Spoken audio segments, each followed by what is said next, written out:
The last door was never locked. On the corner of Maple Street and Ninth Avenue stood a narrow blue house that most people walked past without noticing. It had peeling paint, a crooked mailbox, and a door that never seemed to close all the way. Everyone in the neighborhood knew about that door.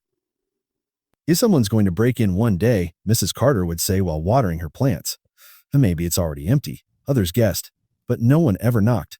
Inside the house lived Ethan Walker, a quiet man in his early 30s.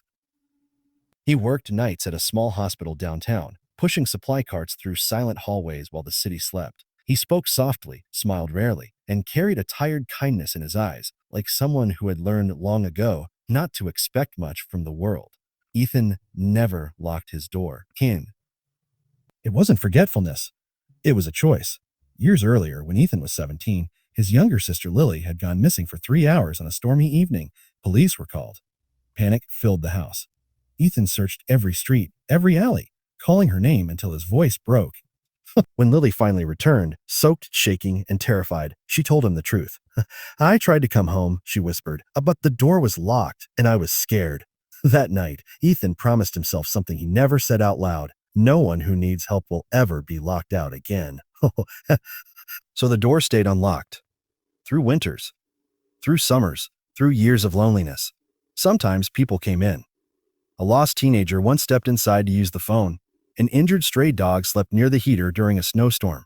A homeless veteran named Frank rested on the couch and cried quietly until morning.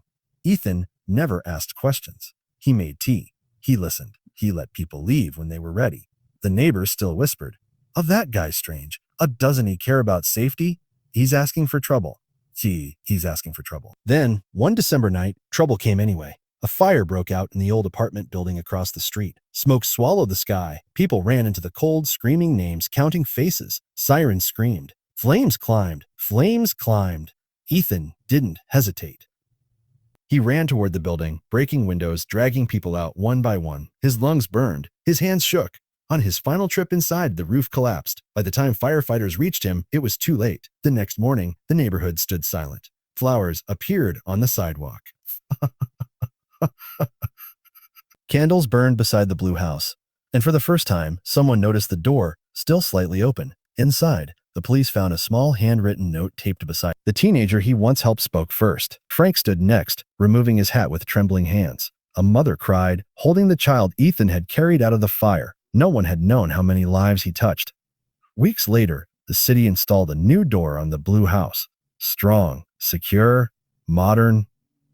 But the neighbors couldn't bring themselves to lock it, because some doors aren't meant to be closed, and some people leave them open, not for the world, but for the moment when someone needs a way home.